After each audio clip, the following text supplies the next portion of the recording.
शुभ अपराह्न आजिर क्लास को समस्त को स्वागत। सो आज आम से प्रागैतिहासिक नृतत्वर एक विभाग पर पढ़ा ताहा होची प्री हिस्ट्रिक टेक्नोलोजी अथवा अतीत काल व्यवहृत विभिन्न प्रकार उपकरण विभिन्न प्रकार केमिति कार्यकारी हुए एवं ताहाको केमिति विभिन्न प्रकार पद्धति शैली साहाय्य ताको विभिन्न प्रकार कार्य लगाई हुए ताहार विभिन्न विषय में आलोचना करें विभिन्न दिग विषय में आलोचना करेंगे। तो पूर्व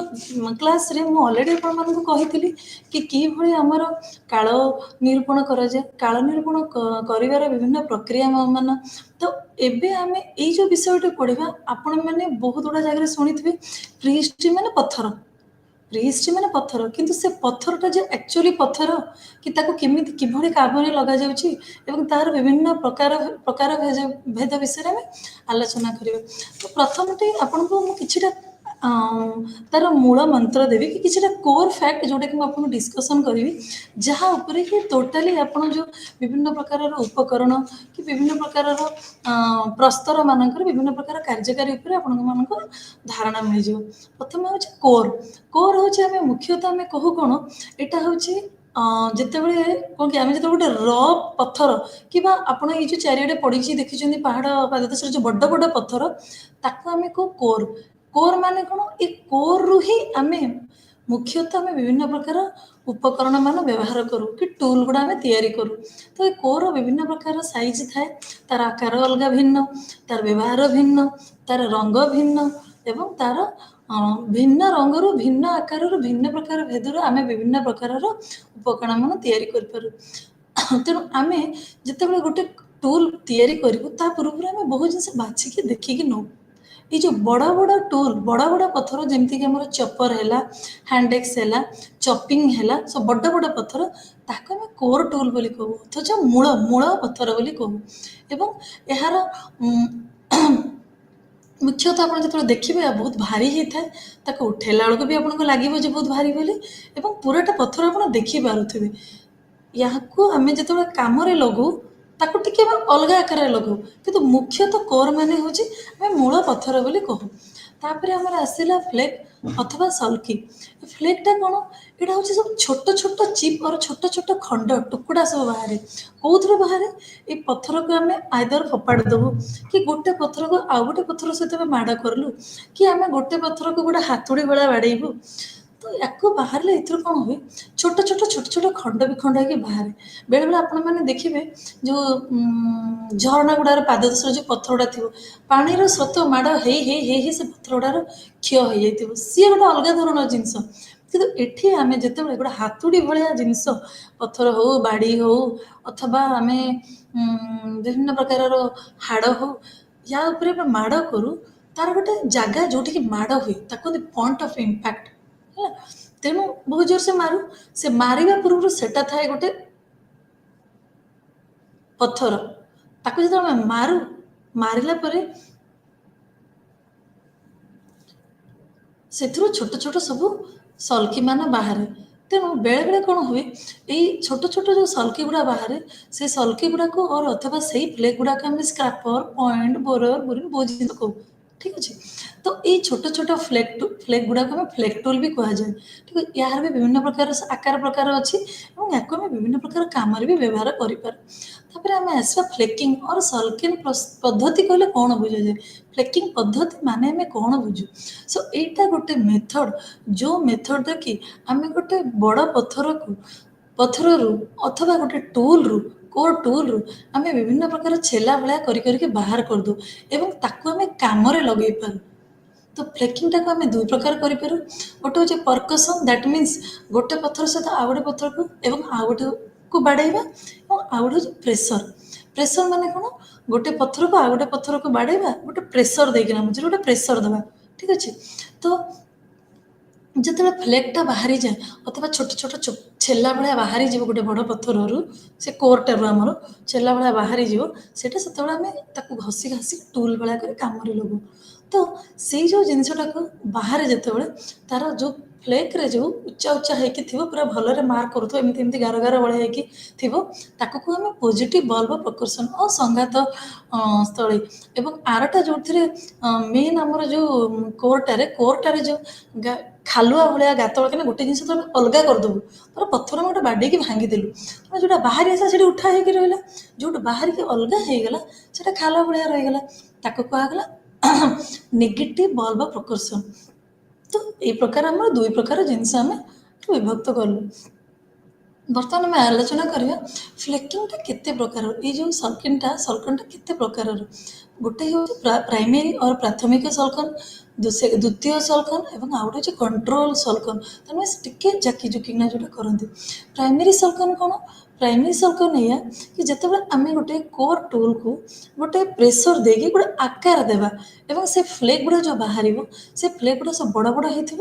ଏବଂ ତାର ବଲ୍ବ ପ୍ରକର୍ଷଣଟା ପୁରା ପ୍ରୋମିନେଣ୍ଟ, ପୁରା ଉଜ୍ଜଳ, ଖୁବ୍ ଭଲ ଭାବରେ ଆପଣମାନେ ମାର୍କ କରିପାରୁଥିବେ, ତାକୁ କହୁଛନ୍ତି ପ୍ରାଇମେରୀ ବଲ୍ବ ପ୍ରକର୍ଷଣ। ଦେନ୍ ସେକେଣ୍ଡାରୀ ଫ୍ଲେକିଂ, ତାକୁ ଆମେ କହୁ ପ୍ରାଇମେରୀ ଫ୍ଲେକିଂ। ଏବଂ ସେକେଣ୍ଡାରୀ ଫ୍ଲେକିଂ ଅଥବା ଦ୍ୱିତୀୟ ସଲ୍କନ୍ କ'ଣ? ଯେତେବେଳେ ଆମେ ପ୍ରଥମ ପ୍ରାଇମେରୀ ଫ୍ଲେକିଂରେ ଆମେ ଯେଉଁ ଫ୍ଲେକ୍ଟା ବାହାର କରିଦେବୁ, ତାପରେ ବାହାର କରିଦେଲା ପରେ ସେଇ ଯେଉଁ ଟୁଲ୍ଟା ଯେଉଁଟା ରହିଲା, ତାକୁ ଯେତେବେଳେ କ'ଣ କି ଆମେ ଟିକେ ସାଇଜ୍ କରିବୁ, ଟିକେ ସେପ୍ରେ କରିବୁ, ହେଲା, ଘଷି ଘଷିକିନା ଆମେ ସାଇଜ୍ ଆଉ ସେପ୍ରେ କରୁ, ଏବଂ ସେଇ ଫ୍ଲେକ୍ଟା କ'ଣ ହୁଏ, ଟିକେ ଛୋଟ ସାଇଜ୍ର ହୁଏ। ଦ୍ୟାଟ୍ ମିନ୍ସ ସେ କହୁଛି ଯେତେବେଳେ ଆମେ ପ୍ରଥମେ ଫ୍ଲେକିଂଟା କରିସାରୁ, ପ୍ରାଇମେରୀ ଫ୍ଲେକିଂ କଲା ପରେ ଯେଉଁ ଡିଜାଇନ୍, ସେପ୍, ରିଫାଇନ୍ ଆମେ ଯାହା ବି କରୁ, ସେ ଯେଉଁ ଛୋଟ ଛୋଟ ସାଇଜ୍ର ସ୍ମଲର ସାଇଜ୍ର ଫ୍ଲେକ୍ ମିଳିଲା, ତାକୁ କୁହନ୍ତି ସେକେଣ୍ଡାରୀ ଫ୍ଲେକିଂ। ଦେନ୍ ଆମର ଆସିଲା କଣ୍ଟ୍ରୋଲ୍ଡ ଫ୍ଲେକିଂ। କଣ୍ଟ୍ରୋଲ ଫ୍ଲେକିଂ କ'ଣ? ଏଇଟା ହେଉଛି ଗୋଟେ ଆମେ ପ୍ରେସର ଦେବା, ଏମିତି ମନ ଇଚ୍ଛା ଅଧୁନା କାଳରେ ଗୋଟେ ପ୍ରେସର ଦେବା, ଏବଂ ସେ ପ୍ରେସର ଦେଲା ଫଳରେ ଆମେ ଗୋଟେ କଣ୍ଟ୍ରୋଲ ୱେରେ ଆମେ ଗୋଟେ ମାତ୍ରାଧିକ କରିକି ଆମେ ଗୋଟେ ପ୍ରେସର ଦେଉ। ଠିକ୍ ଅଛି, ଯେଉଁ ପ୍ରେସରକୁ ଗୋଟେ ପର୍ଟିକୁଲାର ଆମେ ନିର୍ଦ୍ଦିଷ୍ଟ ଦିଗରେ ନିର୍ଦ୍ଦିଷ୍ଟ ଜାଗାରେ ଦେଉ, ଯେଉଁଠିକି ସେ ଗୋଟେ ଷ୍ଟେପ୍ ଆଉ ଗୋଟେ ପାହାଚ ଭଳିଆ ଗୋଟେ ପଡ଼ିଯିବ, ଦାଗ ଗୋଟେ ପାହାଚ ଭଳିଆ ହେଇଯିବ, ହେଲା। ଏବଂ ଏଟାକୁ ମୁଖ୍ୟତଃ ଆମେ ଗୋଟେ ହାମର ବା ଗୋଟେ ପ୍ରକାର ହେମଦସ୍ତା ଟାଇପ୍ର କି ସେଇଥିରେ ଆମେ ବ୍ୟବହାର କରୁ। ଏବଂ ଆମେ ଯେତେ ପ୍ରେସରଟା କଣ୍ଟ୍ରୋଲ କରିବା, ଠିକ୍ ଅଛି, ଆଉ ଯେତେଟା ଫୋର୍ସଟା ଆମେ କଣ୍ଟ୍ରୋଲ କରିବା, ସେଇ ଟୁଲ୍ଟା ବି ଆମର ସେଇ ହିସାବରେ ପଲିଶ୍ଡ ହେବ, ଏବଂ ଫ୍ଲେକ୍ଟା ବି ଛୋଟ ଛୋଟ ବାହାରିବ। ବେଳେବେଳେ ଏଇ ଯେଉଁ ପ୍ରେସର ଆମେ ଦିଆଯାଏ, ଆମେ କ'ଣ କି ଏ ଯେଉଁ ଆମର ହାତୁଡ଼ି ଭଳିଆ ଆମେ ବ୍ୟବହାର କରୁ, ଠିକ୍ ଅଛି, ସେ ହାତୁଡ଼ିଟା ଆମର ବିଭିନ୍ନ ପ୍ରକାର ହେଇଥାଏ। ୟା ତ ବେଳେବେଳେ ସେ କ'ଣ କି ପଥରରେ ହେଇଥିବ, କିନ୍ତୁ କାଠରେ ବି ହେଇଥାଏ, ଆମର ହାଡ଼ରେ ବି ହେଇଥାଏ, ଠିକ୍ ଅଛି। ତ ଏବେ ଆମେ ଦେଖିବା ଆମର ହାତୁଡ଼ିଟା କ'ଣ, ଏ ହାତୁଡ଼ି ଯେଉଁ ହାମର ମୁଁ ଆପଣଙ୍କୁ କହିଲି, ଏଇଗୁଡ଼ା ଆପଣଙ୍କୁ କହି ରଖିବା, ଆମେ ଆଗକୁ ଯେଉଁ ଯିବା ପଦ୍ଧତି ପ୍ରକ୍ରିୟା ପଢ଼ିବା, ଟୁଲ୍ର ଆକାର ପ୍ରକାର, ତାର ନାମକରଣ ସବୁ ପଢ଼ିବା, ତା ପୂର୍ବରୁ ଏଇଗୁଡ଼ା ହେଉଛି କିଛିଟା କି ୱାର୍ଡ଼ ଯେଉଁଟାକି ଆପଣ ଜାଣିବା ଦରକାର, ନହେଲେ ଆପଣ ଟେକ୍ନିକ୍ ଗୁଡ଼ା ବୁଝିପାରିବେ ନାହିଁ। ତ ଆମର ହାମର ଆଉ ହାତୁଡ଼ିଟା କ'ଣ ହେଲା, ସେ କହୁଛି ଏଇଟା କ'ଣ ହେଉଛି, ଏଇଟା ହେଉଛି ଆମର ବିଭିନ୍ନ ପ୍ରକାରର କୋର୍କୁ ଟୁଲ୍ ସେପ୍ ଦେବା ପାଇଁ ଆମେ ଯେଉଁ ଫ୍ଲେକ୍ ଗୁଡ଼ା ବାହାର କରୁ,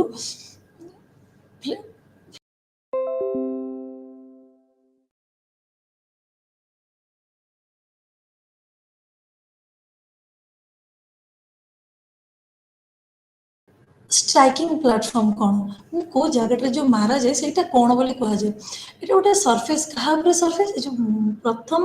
ଆମେ ଯେଉଁ କୋର୍ କହିଲୁ, କୋର୍ ମୁଖ୍ୟ ବଡ଼ ପଥରଟାର ଗୋଟେ ଜାଗା, ଏବଂ ୟାକୁ କ'ଣ କରାଯାଏ କି ଯେତେବେଳେ ଫ୍ଲାଟ୍ କରିବା ପାଇଁ ଆମେ ହାମରକୁ ବାଡ଼ଉ ସେଇଥିରେ, ତ ଫ୍ଲେକ୍ ବାହାରିଯାଏ। ତ ଫ୍ଲେକ୍ଟା ବାହାରିଗଲା ପରେ ସେଇ ଯେଉଁ ଜାଗାଟାକୁ ଆମେ କହୁ ଷ୍ଟ୍ରାଇକିଂ ପ୍ଲାଟଫର୍ମ। ତାପରେ ପଳେଇ ଆସିବା ଏବେ ଆମେ ଆମର ବିଭିନ୍ନ ପ୍ରକାରର ଯୁଗ ବିଷୟରେ ପଢ଼ିବା। ମୁଁ ଆପଣମାନଙ୍କୁ ଆଗରୁ କହିଥିଲି କି ପ୍ରାଗୈତିହାସିକ ନୃତତ୍ୱଟି ମୁଖ୍ୟତଃ ଆମର ପୁରୁଣା ଲୋକ ଆଦିମ ମାନବମାନେ କେଉଁ ପ୍ରକାର ପଦାର୍ଥ ମାନେ ବ୍ୟବହାର କରୁଥିଲେ, ଉପକରଣ ମାନେ ବ୍ୟବହାର କରୁଥିଲେ, କିଭଳି ଭାବରେ ଏମାନେ ବିଭିନ୍ନ ପରିବେଶରେ ନିଜକୁ ଖାପ ଖୁଆଇ ଚଳୁଥିଲେ, ଏବଂ କିଭଳି ଭାବରେ ସେମାନେ ତାଙ୍କ ଜୀବନ ଯାପନ କରୁଥିଲେ। ତ ଏଇଥିରେ ଆପଣଙ୍କୁ ଆପଣଙ୍କୁ କହିଥିଲି କି ଆମର ଯେଉଁ ଆଦିମ ମାନବ ଅଥବା ଯେଉଁ ପ୍ରିମିଟିଭ ମ୍ୟାନ୍ ଯେଉଁମାନେ, ସେମାନେ ଘଞ୍ଚ ବଣ ଜଙ୍ଗଲରେ ରହୁଥିଲେ, ଏବଂ ଘଞ୍ଚ ବଣ ଜଙ୍ଗଲରେ ସେମାନେ ଯେଉଁ ରହୁଥିଲେ, ସେମାନେ ଓତପ୍ରୋତ ଭାବରେ ଜଙ୍ଗଲ, ପାହାଡ଼, पर्वत गुंफा विभिन्न प्रकार छोट छोट छाउनी भलिया करी से रोते तो से पहाड़ पर्वत माटी बाली गुंफा एवं आम नेचुराल जिनस सहित से ओतप्रोत भाव में जड़ित थे तेणु परिवेश जहाँ जिनिस से देखुले से हिसाब से व्यवहार कर निजर दिनचर्या करते अथवा जीवन जापन करते से जंगल जो फल फल मिलूला फल फूल मिलूला खाऊले यही जंगली जानवर मानक से विभिन्न हार्पुन बार्पुन व्यवहार कर शिकार कर खाऊले धीरे धीरे निआर व्यवहार जानले पोड़ी खाइले विभिन्न प्रकार पत्थर से देखिले अनुभव कले कि आम ये जीवजंतु को जो शिकार कर बहुत असुविधा होते आम जीवन भी विपद में पड़ू तेणु से धीरे धीरे कौन कले ये पत्थर गुड़ा चेष्टा कले व्यवहार करेंगे केमी व्यवहार कर विभिन्न काम लगे पारे जमी गचर बकल को से लुगापटा कर पिंधुले से ये पत्थर को से व्यवहार करें प्रथम तो से किसी जानी पाने केमती कौन करेंगे खाली गोटे पत्थर को पत्थर सहित बाड़ेले धीरे धीरे से अनुभव कले पत्थर को आम खाली पत्थर सहित कहीं बाड़ा गोटे सुंदर आकार देवा से धीरे धीरे आकार देखिए टूल बनइले ये जोटा आम कहे उपकरण ठीक अच्छे से विभिन्न आकार देला फल से अनुभव कले खाली आकार देले तो होनी चलो आम विभिन्न प्रकार गोटे हाथोड़ी व्यवहार करें तेनाली प्रथम से कौन कले से पत्थर को गोटे हाथोड़ी भड़ा व्यवहार कले कि पाखे से किसी धारणा नाला केमी कराए तेणु से पत्थर को हाथोड़ी भड़ा व्यवहार कले धीरे धीरे से कौन कले गोटे गोटे प्राणी धर हाड़ मिलला गोटे कौटी बड़ बड़ हाड़ पड़ी मिलला जंगल तो मिल शक्त हाड़ मिलला सी आपको धीरे धीरे व्यवहार कले धीरे धीरे बुद्धि लगे काठर व्यवहार कले सो ये समय चक्र समय परिवर्तन विवर्तन क्रम से धीरे धीरे गोटे बड़ मुंडा पत्थर जहाँ आप यूजलेस कहते दिन जीवनचर्या जीवन शैली व्यवहार कले डेली जीवन में व्यवहार कले सहित विभिन्न प्रकार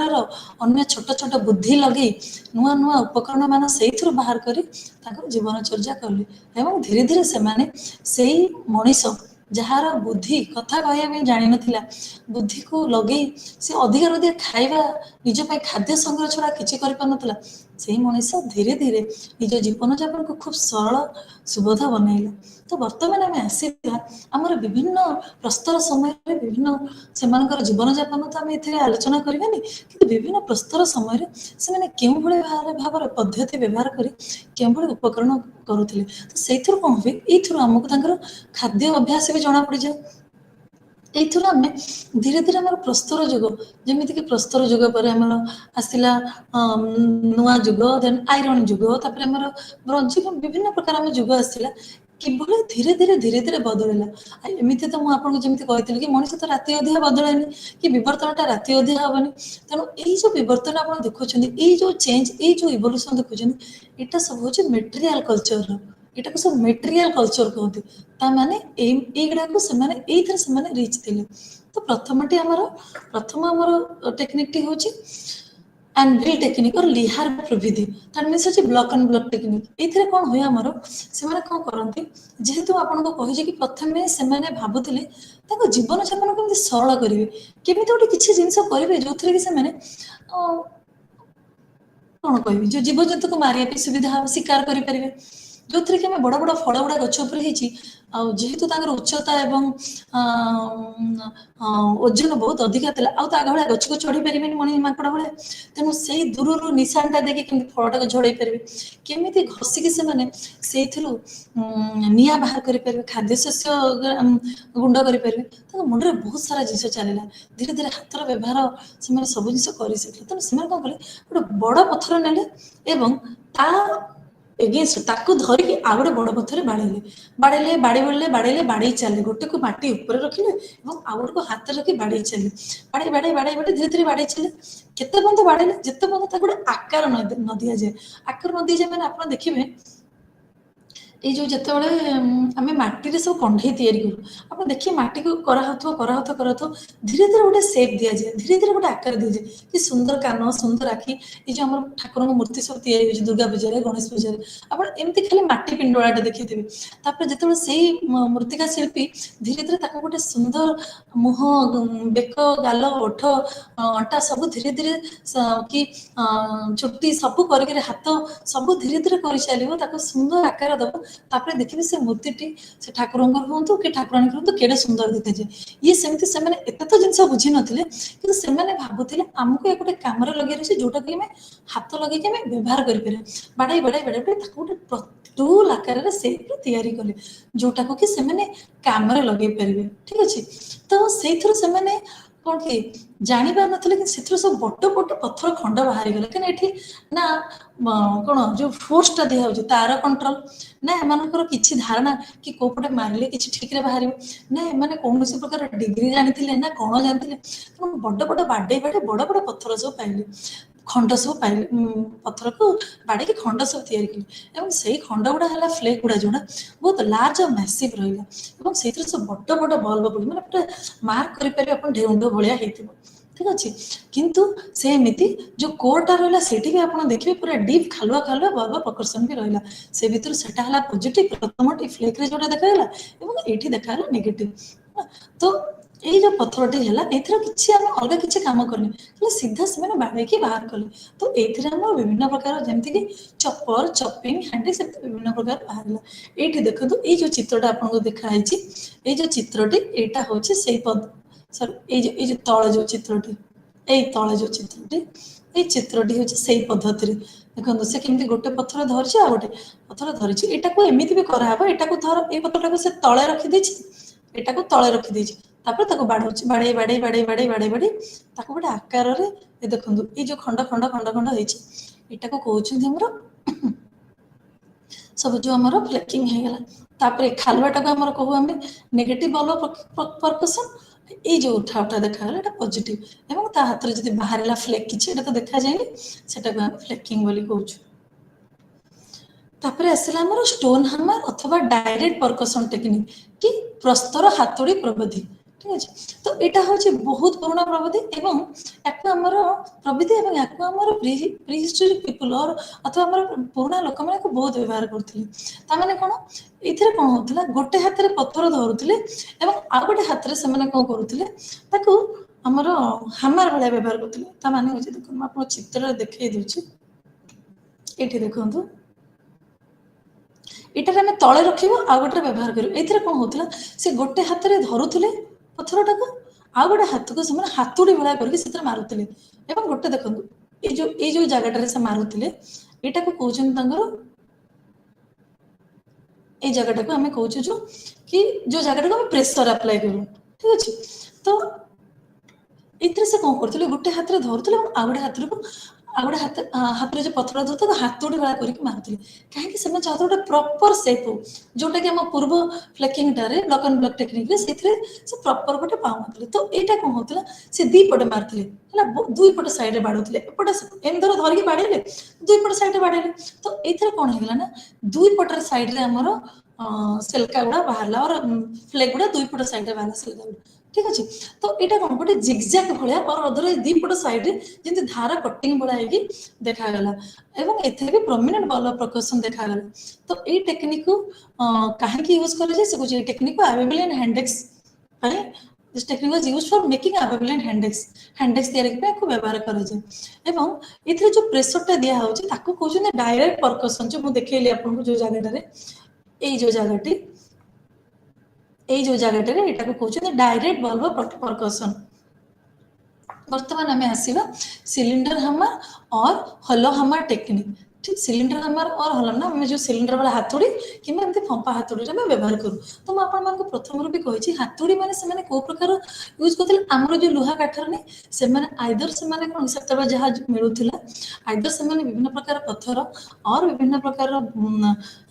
हाड़ अथवा विभिन्न प्रकार काठर यंत्रपाति से माने व्यवहार करथिले हला तेनो यहाँ को कहते सिलिंडर कहीं कहते एटा किए बाहर करथिले एलएसबी लिखि प्रथमे को ओल्डभाई गर्भ रे माने देखिथिले कि गोटे shallow flakes scar like this से फास्ट देखिथिले हला जोथ पे कि से भाबिले कि मे बी ए जो ए से टाइम रे मे बी लोक कोन करथिले वुडन की बोन हैमर व्यवहार करथिले ठीक अछि एवं याको हमें ए टूल गुडा छ गला सेटा होचे हमरो पैरालिथिक समय रे और हमरो पुरातन युग समय रे से सब माने ବିଭିନ୍ନ ପ୍ରକାର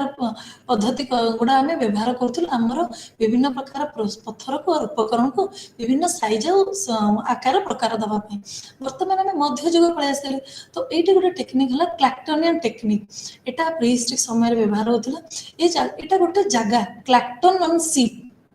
ଇନ୍ ଏସେକ୍ସ ଇଂଲଣ୍ଡରେ ଗୋଟେ ଜାଗାରେ ମିଳିଥିଲା। ଗୋଟେ ଜାଗାରୁ ବହୁତ ସାରା ଫ୍ଲେକ୍ସ ମିଳିଲା। ଫ୍ଲେକ୍ସ ମିଳିଲାରୁ ୟାକୁ କୁହାଗଲା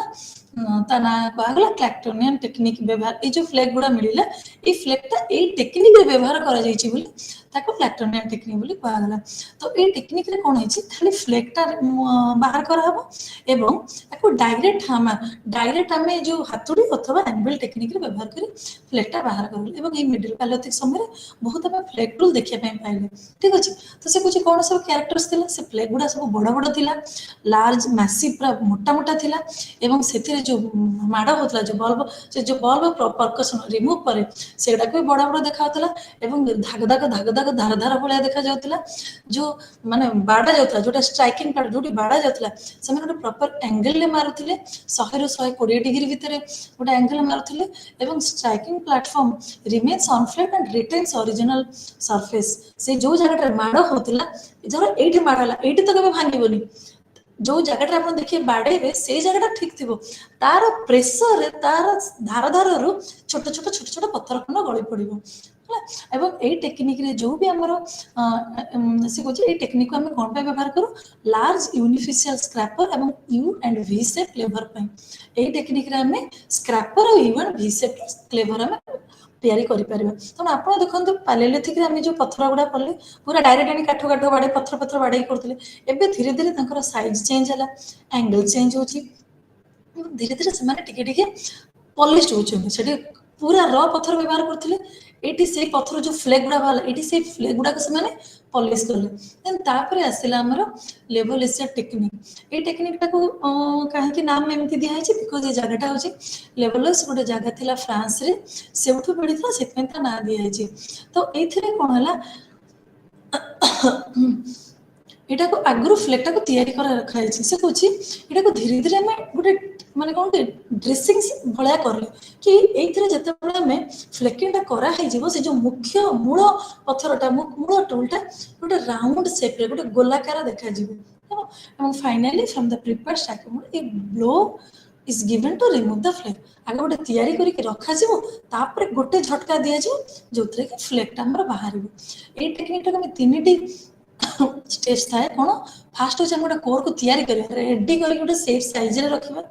ତାପରେ ଗୋଟେ ପ୍ଲାଟଫର୍ମ ତିଆରି ଷ୍ଟ୍ରାଇକିଂ ମାନେ କୋଉଠୁ ମୂଳ ଆଘାତ ଆମେ ଦେବା ତାର ସଂଘାତ ସ୍ଥଳୀ କୋଉଠୁ ହବ ସେଇଟାକୁ ତିଆରି କରିବା ଏବଂ ଚେଷ୍ଟା କରିବା କି ଏଇଟା କୋଉ କଲଚର ଥିଲା ବୁଝିବା ପାଇଁ ଚେଷ୍ଟା କରିବା ଏବଂ ତାପରେ ଆମେ ଫ୍ଲେକ୍ଟାକୁ ବାହାର କରିବା ଗୋଟେ ସିଙ୍ଗଲ ବ୍ଲୋରେ ଗୋଟେ ମାଡ଼ରେ ଆମେ ବାହାର କରିବା ଚେଷ୍ଟା କରିବା। ଠିକ୍ ଅଛି। ତ ଏଇ ଫ୍ଲେକ୍ର ଯୋଉ ଫ୍ଲେକ୍ ଗୁଡ଼ା ତିଆରି ହେଲା ତାର ଫିଚର ସବୁ ଅଲଗା ହେଲା। ତେଣୁ ସିଏ କହୁଛି ଯୋଉ ଫିଚର୍ସ ଆମ ବାହାରିଲା ଲେଭୋଲେସିଆନ୍ ଫ୍ଲେକ୍ଟା ଟୋଟାଲି ଅଲଗା କ୍ଲାକ୍ଟୋନିଆନ୍ ଫ୍ଲେକ୍ଟୁ। କେମିତି ସେ କହୁଛି ତ ମେନ୍ ଫିଚର୍ସ ଅଛି ଫ୍ଲେକ୍ ଗୁଡ଼ା ଥିନ୍ ଆଉ ସ୍ମଲ୍ ହେଲା ୟାର। ଠିକ୍ ଅଛି। ଏବଂ positive bulb of percussion be small ହେଲା ଏବଂ ଗୋଟେ ଗୋଟେ ସ୍କାର ଦେଖାଗଲା। ଷ୍ଟ୍ରାଇକିଂ ପ୍ଲାଟଫର୍ମ ଗୋଟେ ଆଙ୍ଗେଲ ଦେଲା ସେଟା ହେଉଛି 90 ଡିଗ୍ରୀ ଆଙ୍ଗେଲରେ, କାହିଁକିନା ଗୋଟେ ଇଏରେ ଯେତେବେଳେ ବାହାରିବ ପୁରା ଏକଦମ ଷ୍ଟ୍ରେଟ୍ 90 ଡିଗ୍ରୀ ଆଙ୍ଗେଲରେ ମରାଗଲା ଯୋଉଠି ଏଇଟା ଗୋଲ ରହିଲା ସେପ୍ ହେଲା ହାଲକା ଧୀରେ ସେ ଗୋଟେ ଫ୍ଲେକ୍ ବାହାରିଗଲା ବାହାରିଲା। ଏବଂ ସେ କହନ୍ତି ଏଇଥିରେ ଯୋଉ ବାହାରିଲା ସେଟା ଟର୍ଟୋଇଜ୍ କର୍ ମାନେ ଆମର ଯୋଉ କଇଁଛ ଭଳିଆ ଯେମିତି ଟର୍ଟୋଇଜ୍ କର୍ ଟାଇପର ଆମର ଟର୍ଟୋଇଜ୍ ସାଇଜରେ ଆମର ତିଆରି ହେଲା। ତେଣୁ ୟାକୁ ବେଳେବେଳେ ଆମର ଟର୍ଟୋଇଜ୍ କୋର୍ ଟେକ୍ନିକ୍ ବି କୁହାଯାଏ। ତାପରେ ଆସିଲା ଆମର ଅପର ପାଲିଓଲିଥିକ୍। ଅପର ପାଲିଓଲିଥିକ୍ ଏଜ୍ ମାନେ ମୁଁ ଆପଣଙ୍କୁ ଆଗରୁ କହିଲି ଲୋଅର ପାଲିଓଲିଥିକ୍, ତାପରେ ମିଡିଲ କହିଲି ମଧ୍ୟ ପ୍ରସ୍ତର ଯୁଗ, ଏବେ ଆମେ ଆସିବା ଉଚ୍ଚ ପ୍ରସ୍ତର ଯୁଗ। ତେଣୁ ଆପଣ ଧୀରେ ଧୀରେ ଦେଖନ୍ତୁ ପ୍ରଥମରେ ଆମେ କେମିତି କେବଳ ପଥର ବ୍ୟବହାର କରୁଥିଲେ, ଧୀରେ ଧୀରେ ଆମେ ଫ୍ଲେକ୍କୁ ବ୍ୟବହାର କଲେ, ଏବେ ଏଇଥିରେ ଦେଖିବେ ଆପଣ ଆଉ କିଛି ନୂଆ ଜିନିଷ। ତ ଏଇଟାକୁ ଆମେ ବ୍ଲେଡ୍ ଟେକ୍ନିକ୍ ବି କୁହାଯାଏ। କାହିଁକି ଏଇ ସମୟରେ କ'ଣ ହେଲା ଏଇ ଯୁଗ ସମୟରେ ଆମେ ବିଭିନ୍ନ ଆକାର ଏବଂ ପ୍ରକୃତିର ବ୍ଲେଡ୍ ସବୁ ବାହାର କଲେ। ବ୍ଲେଡ୍ ସବୁ ବାହାର କଲେ ମାନେ ସେ କହୁଛନ୍ତି ମାନେ ଆମର ସିଲିଣ୍ଡର ସାଇଜର ଲମ୍ବାଳିଆ ସାଇଜର ଅଥବା ଆମର ଇଲାଙ୍ଗେଟେଡ୍ ମାନେ ସେମିତି ସେଇ ଲମ୍ବାଳିଆ ସାଇଜର फास्ट प्रथम होची मोरलेस सिलिंड्रिकल इलांगेटेड कोरटा चूज आमर जो कोर टूलटा आम सेमिति ही चूज करूँ तापर धीरे धीरे ताको आम स्ट्रक करके आम तार बाहर करूँ है से कुछ ये कौन हुए कोरटा को फास्ट आम धरबू ग्राउंड रे भी आम रखिपर और धरबू एवं गोटे स्टोन हामर फ्लेकर रिमूव करने लंग ग्रुप धीरे धीरे धीरे धीरे करके गोटे स्टोन हामर भाई आम बाहर करूँ एटा रिपीटेडली करा जाए सो दैट तार स्ट्राइकिंग प्लेटफॉर्म को रिपीटेडली कले धीरे धीरे धीरे धीरे जो ब्लेडटा बाहर से सार्प हम एवं पूरा माने फास्ट से कहते कौन हम आगे कौन माने पत्थरटा को पूरा भलरे धरबे धरिकी आम स्टोन हामर धीरे धीरे फ्लेकटा रिमूव करूँ ओके तापर पुणी अगेन बाड़े चलियो ओके तो बाड़े चलला परे कौन हम धीरे धीरे से जो फ्लेकटा बाहरला धीरे धीरे से फ्लेक्टर जो बाड़े चलो से गोटे सेप और गोटे आकार प्रकार से कुछ and finally blow is given at the striking platform to remove a long elongated flake which looks like a modern blood तो आगे छोट छोट फ्लेक गुड़ा बाहरी जीवो तापर हम जते कंटिन्यूअस दे दे चलिबो सेटा गोटे लंबालिया आकार रे पूरा अति तीक्ष्ण एवं पॉलिश्ड गोटे ब्लेड हबो तेनो मध्य जुगर हमें फ्लेक बाहरले एटी आउ टिके प्रेशर दे देखिना हमें ब्लेड बाहर करछु तेनो यार सब कौन कौन फीचर्स कौन से कुछ एठी जो फ्लेक गुड़ा बाहर से फ्लेक गुड़ा पूरा थिन पतला लंबा थिबो एवं दुई साइड पैरेलल थिबो माने समांतर होके थिबो एवं फ्लेक स्कार माने उठे देला पर से जो तारा जो दागटा से दाग भी से कहूची लंबालिया थिबो एवं समांतर थिबो एवं जो स्ट्राइक हम जो माडटा दबु तार एंगल थिबो 90 डिग्री तो बेले बेले 90 डिग्री से कहूँ ए स्टोन हामर आम use instead of stone hammer आम ए कौन करूँ डायरेक्ट परकसन और आम डायरेक्ट पंच दो कहीं फ्लेक जो आमर जो flake remove the flakes from cylindrical core है कहीं आम स्टोन हामर देले धीरे धीरे जीवो एटू सब डायरेक्ट पंचटा देले से गोटे सिलिंड्रिकल और लंबा आकार रे बाहर जीवो है तो ये जो ब्लेड टेक्नोलोजी आमर व्यवहार करा बेले बेले कौन हुए आउ दुईटा पद्धति भी व्यवहार करा जाए गोटे हूँ पंचिंग आ गोटे हूँ ब्लंटिंग टेक्निक तो पंचिंग टेक्निक कौन ये पंचिंग टेक्निक हूँ पंचिंग टेक्निक रे आम नॉर्मली कौन करूँ से कहूँ ये आमर कोर थिबो एवं गोटे हामर थिबो the hammer and intermediate material is used is the punch माने कोरटा थिबो एवं आमर हामरटा थिबो मझिरे में पंचटा दो एंड एटा से पंचटा कौन आम आइदर स्टोन रे भी दे पारिबो बोन रे भी दे पारिबो एवं वुड रे भी दे पारिबो तापर हमर असला ब्लंटिंग टेक्निक सेटा कोन से को जो once blade are manufacture a blade technique में मतलब ब्लेडटा पाई जीव बेले बेले कोन हुए कि तार दुई पट साइडटा blunt or backed on one part to allow gripping from that से कोची बेले बेले कोन हुए ए जो हमर तो ब्लेडटा बाहर जीव दी पट साइड जति धारवा हबा में धरि परिबो त गोटे साइडटा टिके थुंटिया और टिके मुंडिया माने मुना कम रहिले हम ताको धरिबो ग्रिपिंग भडा ताकि से हमर हैंडल भला काम करिवो एवं ताको हम धीरे धीरे चेष्टा करिवो सेत्र आदर घसी हेबो कि सेत्र हम माने कोन कि कोनोसी प्रकार कटा कटे कि कोथरे छोट छोट कटा कटे तो छोट छोट खंजी खंजी कि ना एनिमल मान को मारिया पे से माने व्यवहार करते को अभी हमर एटा पळे आसिला पैलेलिथिक और पुराना प्रस्तर जगह हमर सरीला जो थी कि आम विभिन्न प्रकार पद्धति गुड़िक और उपकरण विषय पढ़े पुराना जुगे आम बहुतटा आम खाली बड़ बड़ पत्थर उपर अधिका गुरुत्व देले धीरे धीरे आम फ्लेक धीरे धीरे आम छोट छोट आम आसिले हूँ ब्लेड को जो थी कि आम प्रथम जो कौन टेक्निक व्यवहार करते से आम केते प्रेशर दौले केते फोर्स दौले केते मुंड लगाउले केते देह लगाउले धीरे धीरे आम जो मझिरे आसिले शेष बेल को आम धीरे धीरे प्रेशर कमीगला आम धीरे धीरे फोकस हो गलु कि आमको छोट जिन करार सार्प करार विभिन्न काम लगार अच्छे बर्तमान आम आसवा हूँ डिजोलिथिक जो थी कि आम माइक्रोलिथिक टूल एम नॉर्मली এই সময় ব্যবহার করা যায় এবং অতি ছোট ছোট কুনি কুনি ছোট ছোট উপকরণ মান আমার ব্যবহার করা যায় তো ইয়া পে আমরা গোটে পদ্ধতি ব্যবহার করি যেটা কোন প্রেসার টেকনিক হলা এই প্রেসার টেকনিক রে কোন হয় আমরা প্রেসার আমি ব্যবহার করু দউ দেখি ছোট ছোট ফ্লেক্স को ব্যবহার বাহার করু তো এই প্রেসার কেমিতি মেসোলিথিক মান ব্যবহার করলে সে কুছ টেকনিক নরমালি पालेथि टाइम ही अच्छी बट आम ये प्रेशर रिप्लेस टाइपिंग परकसन एवं फ्लेक्टा रिमूव कर बहुत छोट छोट कि अति प्रेशर देले भांगी जीव तो ये टेक्निक रे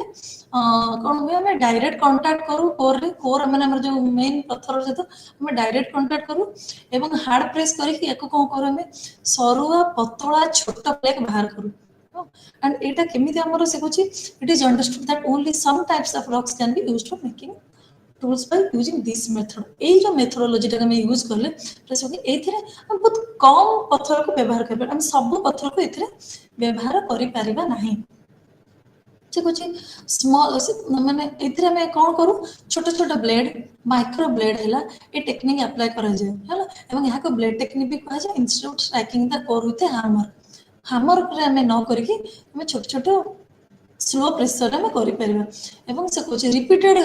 करले repeated removal of elongated flakes would leads to fluids this technique is also known as fluting technique जदि में धीरे धीरे दबा छोट छोट माइक्रो ब्लेड बाहर फ्लेक्स तो सेव करि परिबा एवं जदि में अब टिके बेसी जोर नहीं कि धीरे धीरे रिपीटेडली स्लोली प्रेशर दे परिबा ताले से न तो पूरा भागी जिवो फ्लूट भळा जे हमर भैंसी टाइप रो हे जिवो एवं यहाँ को हम फ्लोटिंग टेक्निक भी कहा जाए वर्तमान आम आसवा नियोलिथिक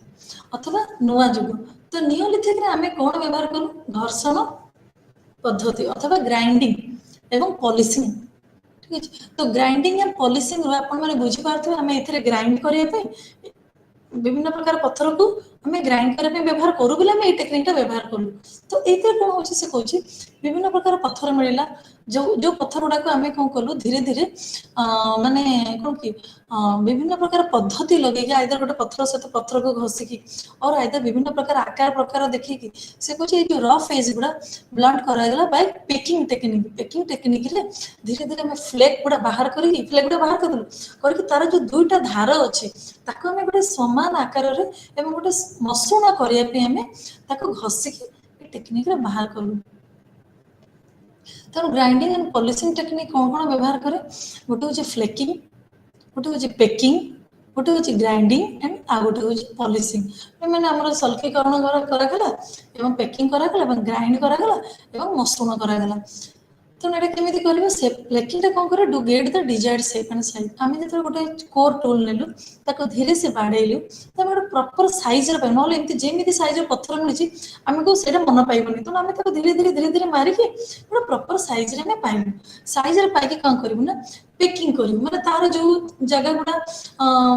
रफ थी पूरा धारुआ थी गोटे गोटे लगी जाऊ सब जगह तो तुमको धारुआ नहीं ताको धीरे धीरे घसी घसी घसी घसी ताको धीरे धीरे सेगुड़ाक सब मुनिया कम मुनिया कम धारुआ बनइबू ठीक अच्छे देन तापर ग्राइंड करूँ to smoothen and sharpen the tool ताको हमें स्मूथ भी बनइबा एवं शार्प माने ताको हमें कौन कि टिके स्मूथ बने हम ताको धारुआ भी बनइबा सेता हम धीरे धीरे ए ग्राइंडिंग अथवा ए पद्धतिटा नेलु देन तापर हम पॉलिशिंग नेलु पॉलिशिंग कौन करियो सेटा को से जिंस को आ टिके मोर मॉडिफाई मोर शार्प कर तापर पळे आसला हमर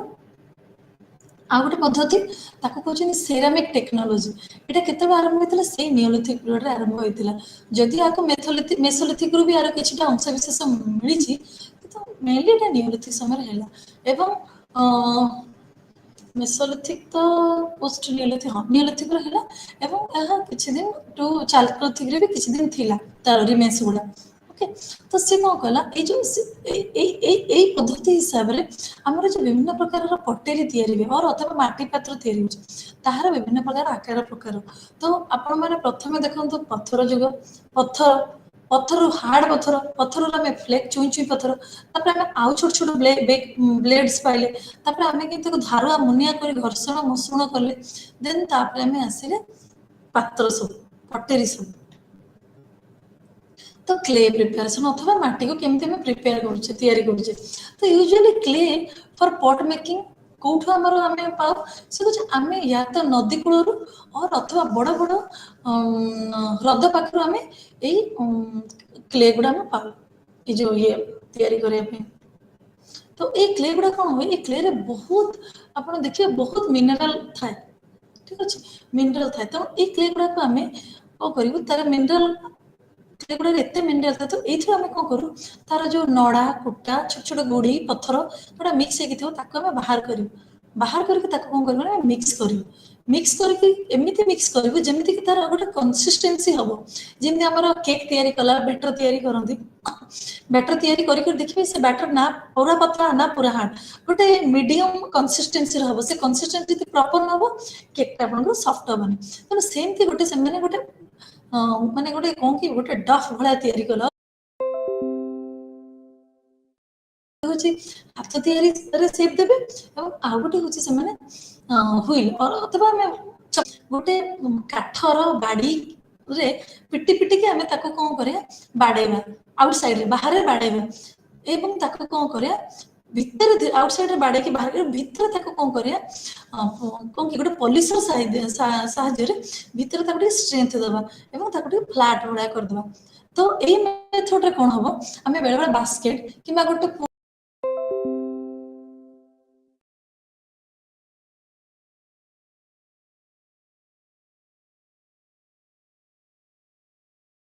ହଉ କି ମହେନ୍ଦ୍ର ସଭ୍ୟତା ହଉ କି ଆମର ଏଇ ଯୋଉ ନିଓଲିଥିକ ସମୟରେ ହଉ ଏ ଲୋକମାନେ ଯୋଉ ପାଣି ଖାଦ୍ୟ ଶସ୍ୟ ରଖୁଥିଲେ ତାଙ୍କର ଯୋଉ ଫଳ ଫୁଲ ବାହାରୁଥିଲେ ରଖୁଥିଲେ ଛୋଟ ଛୋଟ ପାତ୍ର ସାହାଯ୍ୟରେ ରଖୁଥିଲେ ସେଇ ପାତ୍ରର କିଭଳି ଆକାର ପ୍ରକାର କିଭଳି ସେମାନେ ତାକୁ ବନାନ୍ତି ଏବଂ କିଭଳି ସେମାନେ ତାକୁ ଟାଣ କରନ୍ତି ସେଇ ବିଷୟରେ ଆମେ ଆଲୋଚନା କରି ଚାଲିଛୁ। ତ ସେଇ ପାତ୍ରକୁ ସେମାନେ କଣ କରନ୍ତି କେମିତି ତାକୁ ଟାଣ ଶକ୍ତ କରିବେ ଏବଂ ନିଆଁଟା କେମିତି ଫାୟାରିଂ ଯୋଉ ଆମେ କହୁ ସେଇଟା କେମିତି କରିବେ ଠିକ ଅଛି। ସେ କହୁଛନ୍ତି ଏଟା ଯୋଉଠି ବି ଫାୟାରିଂ କରାଯାଏ ସେ ଜାଗାଟା ଖୁବ କଣ କି ଫର୍ଚା ହେଇଥିବ ମାନେ ଭେଣ୍ଟିଲେସନ ଭଲରେ ଥିବ ସ୍ମୁଥ ଥିବ ଏବଂ ୟୁନିଫର୍ମ ବି ଥିବ ହେଲା। ଏବଂ ସେ କହୁଛନ୍ତି ସେଟାକୁ ପୁରା ଖୋଳାଯିବ ହେଲା ଗୋଟେ ମାଟିର ଇଏ ଭଳିଆ ଖୋଳାଯିବ ଚୁଲା ଭଳିଆ ଗୋଟେ ଖୋଳାଯିବ ଯୋଉଥିରେ କି ସେମାନେ ସେଟା ସ୍ମୁଥରେ ତିଆରି କରିପାରିବେ ଏବଂ ରେଗୁଲାର ସପ୍ଲାଏ ଅଫ ଏୟାର ବି ଥିବ ଏବଂ ଏଇ ଯୋଉ ଫାୟାରଟା ଦିଆଯିବ ଯୋଉଥିପାଇଁ କି ସେ ପାତ୍ରର ରଙ୍ଗଟା ଧୀରେ ଧୀରେ ଧୀରେ ଧୀରେ ଫାୟାର ଦେଇ ଚାଲିଥିବ ଯୋଉଥିରେ କି ଆପଣମାନେ ଦେଖିଥିବେ ଏଇ ଯୋଉ ଆମର ଯୋଉ ଲୁହାକୁ ଯେତେବେଳେ ଆମେ ଫାୟାରିଂ କରୁ ସେଟା ଅଲଗା ଏଇଟା ସେ ମାଟି ଯେହେତୁ ତେଣୁ ସେ ଅଲଗା ଉଭାରେ ଅଛି ସେ ଧୀରେ ଧୀରେ ରେଡ୍ ହବ ପୁରା ରେଡ୍ ଯେତେବେଳେ ପଟଟା ପୁରା ଲାଲିଆ କଲରର ହେଇଯିବ ତା ମାନେ ହଉଛି ତାକୁ ଭଲରେ ତଳେ ମାଟି ଖୋଳିକି ତାକୁ ଭଲରେ ନିଆଁଟା ଫାୟାରଟା କରାହେଇଛି। କିନ୍ତୁ ଯୋଉ ପାତ୍ରଟି ଅଧା ଅଧୁରା ଗ୍ରେ ରଙ୍ଗର ହେଇଥିବ କି ପ୍ୟାଚ ପ୍ୟାଚ ଲାଲିଆ ହେଇଯାଇଥିବ ତା ମାନେ ସେଟା ଭଲରେ ହେଇନାହିଁ ଠିକ ଅଛି। ତ ଆମର ପାତ୍ର ତିଆରି ହେଇଗଲା ତାକୁ ଆମେ ଟାଣ କରିଦେଲେ ତାକୁ ଆମେ ନିଆଁ ଦେଇକି ତାକୁ ଆମେ ସୁନ୍ଦର ରଙ୍ଗ ବି ବନେଇଦେଲେ ଏବେ ଆମେ ତାକୁ କରିବା ଚିତ୍ର କେମିତି କରିବା ବିଭିନ୍ନ ପ୍ରକାର ଡ୍ରଇଂ କେମିତି କରିବା ତ ଏଗୁଡ଼ାରେ ଆମେ କଣ କରୁ ବିଭିନ୍ନ ପ୍ରକାର ଡ୍ରଇଂ ସାହାଯ୍ୟରେ ଆମେ ଆପଣମାନେ ଯେତେବେଳେ ଆଦିବାସୀ ମାନଙ୍କ ଗାଁକୁ ଯିବେ ସେଠି ଦେଖିବେ ଏଇ ଯୋଉ ଆଦିବାସୀ ମାନଙ୍କ ଗାଁରେ ଯୋଉ ଘର ଗୁଡ଼ା ହେଇଥାଏ ଆମ ଭଳିଆ ଏମିତି ମଲ୍ଟିପ୍ଲେକ୍ସ ବିଲ୍ଡିଂ ନୁହଁ ସେମାନଙ୍କର ଘର ଗୁଡ଼ାରେ ଯୋଉ ମାଟିଟା ଲାଗିଥାଏ ଲାଲିଆ ରଙ୍ଗର ମାଟିଟା ଥାଏ ବହୁତ ଗୁଡ଼ା ଆଦିବାସୀଙ୍କର ମାଟିଟା ପୁରା ଲାଲିଆ ରଙ୍ଗର ଥାଏ ତାଙ୍କର ଯୋଉ ମାଟି ଘର ସବୁ କାନ୍ଥରେ ଲିଫା ପୋଛା ହେଇଥିବ ଦେଖିବେ ସେ କାନ୍ଥଟା ପୁରା ଲାଲିଆ ଲାଲିଆ ରଙ୍ଗ ଦେଖାଯାଉଥିବ। କିନ୍ତୁ ମୁଁ ଦେଖିଛି ଆମ ମାନଙ୍କର ଏଇ ଯୋଉ ଭଦ୍ରକ ସାଇଡରେ ବାଲେଶ୍ୱର ସାଇଡରେ ଏଇ ସାଇଡରେ ଯୋଉ ଗାଁରେ ଯୋଉ ମାଟି ଘର ଆଜିକାଲି ତ ମାଟି ଘର ନାହିଁ ସବୁ ଆଜବେଷ୍ଟ ଘର ହେଇଗଲାଣି କି ପକ୍କା ଘର ହେଇଗଲାଣି ତ ନଡା ଘର ବି ହେଇଗଲାଣି ଏଇ ଯୋଉ ମାଟି ଘର ଗୁଡାରେ ଧଳା ଧଳା ମାଟି କାହିଁକିନା ଏମାନଙ୍କର ମାଟିର ଆକାର ଯେମିତି ଧଳା ଧଳା ମାଟି କିନ୍ତୁ ସେମାନେ ସବୁ ଦେଖିବେ ଲାଲିଆ ରଙ୍ଗର ମାଟିର ଘର ହେଇଥିବ ଖାଲି ଘର ନୁହଁ ତାଙ୍କ ଘର ଗୁଡାରେ ବହୁତ ସୁନ୍ଦର ସୁନ୍ଦର ଆକାରର ଚିତ୍ର ଫିତ୍ର ଥିବ ବଢିଆ ବଢିଆ ସେମାନେ ସବୁ ଡ୍ରଇଂ କରିଥିବେ ତା ଉପରେ ଆମ ମାନଙ୍କର ଘରେ ସେମିତି ନଥାଏ ଆମେ ଯୋଉଟା ଚିତା ପକଉଛୁ ଯୋଉ ଗୁରୁବାର ଗୁରୁବାର ତାଙ୍କର ଘର କାନ୍ଥ ଗୁଡାରେ ବଢିଆ ବଢିଆ ସବୁ ଡ୍ରଇଂ ପଡିଥାଏ। ତ ଏଇ ଡ୍ରଇଂ ଗୁଡାକ ସେମାନେ ବିଭିନ୍ନ ଆକାର ଗୋଟେ ହଉଛି ଜିଓମେଟ୍ରିକ ଜିଓମେଟ୍ରି ମାନେ ଆମର ପ୍ରପର ଆକାର ପ୍ରକାର ହେଇକି ଥିବ ଗୋଟେ ହଉଛି ତାର ଆକାର ପ୍ରକାର କିଛି ନଥିବ ଏବଂ ଆଉ କିଛି ଗୁଡ଼ା ଦେଖିବେ ସେମାନେ ନେଚରର ଜିନିଷ କରନ୍ତି ଯେହେତୁ ସେମାନେ ପ୍ରକୃତି ସହିତ ରହୁଛନ୍ତି ପ୍ରକୃତି ପ୍ରେମୀ ତେଣୁ ସେମାନେ ପ୍ରକୃତିକ ଜିନିଷ ବହୁତ କରିଥାନ୍ତି। ଗୋଟେ ଗୋଟେ ଘରେ ସେମାନେ ତାଙ୍କର ଯୋଉ ଇଷ୍ଟ ଦେବତା ଥାଆନ୍ତି ଯୋଉମାନଙ୍କୁ ସେମାନେ ବିଶ୍ୱାସ କରନ୍ତି ପୂଜା କରନ୍ତି ତାର ଇଷ୍ଟ ଜୀବଜନ୍ତୁ ଯିବେ ଥିବେ ଯାହାକୁ ସେମାନେ ମାରିବା କଥା ନୁହେଁ ସେଇଗୁଡାକୁ ସେମାନେ ଚିତ୍ର କରିକି ରଖିଥାନ୍ତି ଠିକ ଅଛି। ତ ଏଇଗୁଡାକୁ ବିଭିନ୍ନ ପ୍ରକାରର ଆକାର ପ୍ରକାର ସାଇଜ ମାନେ ଏତେ ସୁନ୍ଦର ସେମାନେ କରିଥିବେ ଆପଣ ମାନେ ଭାବିବେ ଏତେ ଭଲ ଜିଓମେଟ୍ରିକ ଧାରଣା ଏମାନଙ୍କର କିଭଳି ହେଲା ଏତେ ଭଲ ମାନେ ଜିଓମେଟ୍ରିକ ଧାରଣା ତାଙ୍କର କିଭଳି ହେଲା ଖୁବ ସୁନ୍ଦର ସାଇଜରେ ଗୋଲ ଗୋଲ କରି ଆକାର କରି ବିନା ଜ୍ୟାମିତି ବ୍ୟବହାର କରି ସେମାନେ କରିଥାନ୍ତି। ତ ଏଇଟା ହଉଛି ଆମର ବିଭିନ୍ନ ପ୍ରକାରର ଉପକରଣର ଆମର ବିଭିନ୍ନ ପ୍ରକାରର ଉପକରଣ ତିଆରି କରିବାର ବିଭିନ୍ନ ପ୍ରକାର ପଦ୍ଧତି ସବୁ ଏଇ ପଦ୍ଧତି ସାହାଯ୍ୟରେ ଆମେ ଉପକରଣ ତିଆରି କରୁ ଏବଂ ଉପକରଣକୁ ସୁନ୍ଦର ବନଉ ଏବଂ ତାକୁ ଆମର ଦିନଚର୍ଯ୍ୟାରେ ବ୍ୟବହାର କରୁ। ବର୍ତ୍ତମାନ ମୁଁ ଆପଣଙ୍କୁ ବିଭିନ୍ନ ପ୍ରକାର ଉପକରଣ ବିଷୟରେ ବି କହିବି। ବର୍ତ୍ତମାନ ଆମେ ପଳେଇ ଆସିବା କାହିଁକିନା ଆମେ ଯଦି ଆମର ଉପକରଣ ବିଷୟରେ ନ ଜାଣିବା ଆମେ ଆମର ଉପକରଣ ପଦ୍ଧତି ବିଷୟରେ ଜାଣିପାରିବୁନି ତେଣୁ ଆମେ ଆମର ଆନ୍ଥ୍ରୋପୋଲୋଜିରେ ଆମର ଯୋଉ କୋର୍ସ ଗୁଡାରେ ଆମେ କଣ କରୁ ପ୍ରଥମେ ଆମେ ଆଗ ଟୁଲ ରଖିଛୁ ପ୍ରଥମେ ଆମେ ଆଗ ଉପକରଣ ବିଷୟରେ ଧାରଣା ଦେବୁ ତାପରେ ସେ ଉପକରଣକୁ ତିଆରି କରିବାର ପଦ୍ଧତି ବିଷୟରେ ଧାରଣା ଦେବୁ କିନ୍ତୁ ଏଠି ଆପଣଙ୍କୁ ମୁଁ ଆଗ ପଦ୍ଧତି ବିଷୟରେ ଦେବି ତାପରେ ତା ସହିତ ସାଙ୍ଗରେ ଉପକରଣ ଗୁଡିକ ବିଷୟରେ ଧାରଣା ବି ଦେଇଦେବି। ତ ଆମର ନିମ୍ନ ପ୍ରାଚୀନ ପ୍ରସ୍ତର ଯୁଗର ଯୋଉଟା ଆମେ ଫାଷ୍ଟ ଆମେ ପଦ୍ଧତି ଆଲୋଚନା କଲେ ତାର ପ୍ରଥମ ଉପକରଣ ହଉଛି ପେବଲ ଟୁଲ ଅର୍ ପେବୁଲ ଏଇଟା ପେବୁଲଟା ବିଶେଷତଃ ଆମର ନଦୀ ବାଲିରୁ ମିଳିଥାଏ ଏବଂ ଖୁବ ବଡ ଏବଂ ବହୁତ ଓଜନଦାର, ଯୋଉଟାକି ଆମର ଏଇ ନିମ୍ନ ପ୍ରାଚୀନ ପ୍ରସ୍ତର ଯୁଗର ଲୋକମାନେ ବ୍ୟବହାର କରନ୍ତି। ଠିକ ଅଛି। ଏବଂ ଏଇ ପେବୁଲଟିକୁ କ'ଣଟା କରାଯାଏ, ମୁଁ ଯେଉଁ ଆପଣଙ୍କୁ କହିଲି ଆମର ସିଲିଣ୍ଡର ହ୍ୟାମର ଟେକ୍ନିକ୍ ହଉ, ବ୍ଲକ୍ ଆଣ୍ଡ ୱିଲ୍ ଟେକ୍ନିକ୍ ହଉ, ଏଇଥିରେ ଗୋଟେ ପେବୁଲକୁ ଆପଣ ହାତରେ ଧରିବେ, ଆଉ ଗୋଟେ ପେବୁଲକୁ ବାଡ଼େଇବେ, ବାଡ଼େଇକିନା କ'ଣ ହେବ, ସେମାନେ ଏଇଥିରେ ହିଁ ଆମର ଫ୍ଲେକ୍ସ ସବୁ ତିଆରି କରାଯାଏ। ତ ଏଇ ଉପକରଣ ଗୁଡ଼ିକ ସେ କହୁଛି ପ୍ରଥମେ ଆଫ୍ରିକାର ଓଲ୍ଡଭାଇ ଗୋର୍ଠାରେ ଆବିଷ୍କାର କରାଯାଇଥିଲା ଆଉ ପ୍ରମାଣ ବି ମିଳେ। ତେଣୁ ମୁଖ୍ୟ ପେବୁଲ ଆମର କ'ଣ, ଚପର ଏବଂ ଚପିଂ। ମୁଖ୍ୟ ପେବୁଲ ପ୍ରସ୍ତରରେ ଆମର ଚପର ଏବଂ ଚପିଂ ଉପକରଣ ପ୍ରସ୍ତୁତ କରାଯାଏ। ଠିକ ଅଛି। ଏବଂ ଏହାକୁ ବହୁଳ ଭାବରେ ବ୍ୟବହାର କରାଯାଏ। ତ ଏବେ ଆମେ ଜାଣିବା ଚପର ଟୁଲ କ'ଣ। ତ ପେବୁଲଟା ଯଦି ବହୁତ ବଡ଼ ହେଲା, ଚପର କ'ଣ, ତେଣୁ ସେ କହୁଛି ପେବୁଲ ପ୍ରସ୍ତରରେ ଆମେ ତିଆରି କରୁଛୁ ଚପର, ତାମାନେ ଚପର ଚପିଂ ଉପକରଣ ପ୍ରସ୍ତୁତ। ତେଣୁ ପେବୁଲଟା କ'ଣ, ଚପର କ'ଣ, ତ ଚପରଟା ସେ କହୁଛି ଆମର ଗୋଲାକାର ପେବୁଲ ଏବଂ ଚପରଟା ଖୁବ୍ ଓଜନଦାର ବି ଏବଂ ଟିକେ ଭାରି ବି, ଏବଂ ଆପଣ ଦେଖିବେ ତାର ଗୋଟେ ପାର୍ଶ୍ୱରୁ ଫ୍ଲେକିଂ କରାହେଇଥିବ, ସେ ଯେଉଁ ସଲକନ କି ଛେଲା ଗୋଟେ ପାର୍ଶ୍ୱରୁ ହେଇଥିବ, ତା ମାନେ ହେଉଛି ତାର ଗୋଟେ ସାଇଡ୍ଟା ଖଣ୍ଡିଆ ଖାବରା ହେଇଥିବ ଏବଂ ଅବଶିଷ୍ଟ ଆରପଟ ସାଇଡ୍ଟା ଠିକ୍ ଥିବ। ଏହା ମୁଖ୍ୟତଃ କେଉଁଠି ବ୍ୟବହାର କରାଯାଏ, ଖାଦ୍ୟ ଶସ୍ୟକୁ ଚାପିବାରେ, ଗୁଣ୍ଡ କରିବାରେ ଏଇସବୁ ବ୍ୟବହାର କରାଯାଏ। ତାପରେ ଆମର ଦ୍ୱିତୀୟଟି ହେଉଛି ଚପିଂ। ଚପିଂ ମାନେ ଏଇ ଚପରର ଚପିଂଟା, ତା ମାନେ ଏଇ ଯେଉଁ ଚପର ଯେଉଁ ଆମର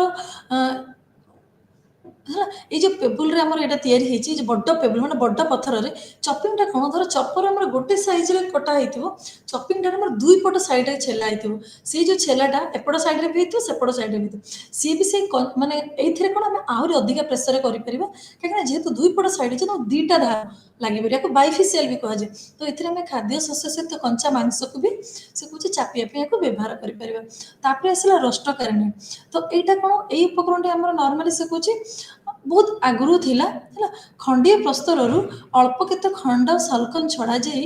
ଏହାର କର୍ତ୍ତନାଗ୍ର ପ୍ରସ୍ତୁତ କରାଯାଏ। ଗୋଟେ ପଥରକୁ ତାର ଉପର ଆଡ଼େ କିଛିଟା ଛଡ଼େଇ ଦେବେ, ମାନେ ଛେଲା କରି ବାହାର କରିଦେବେ, ତାକୁ ଏଟାକୁ ବ୍ୟବହାର କରାଯାଏ। ବର୍ତ୍ତମାନ ଆମେ ଆସିବା ହ୍ୟାଣ୍ଡେକ୍ସ ଓ ହସ୍ତକୁଠାର, ଯୋଉଟାକି ବହୁତ ସମୟରେ ପୁରାତନ କାଳ ଲୋକମାନେ ମୁଖ୍ୟତଃ ଭାବରେ ଏଇ ପେବୁଲ ଟୁଲକୁ ବ୍ୟବହାର କରି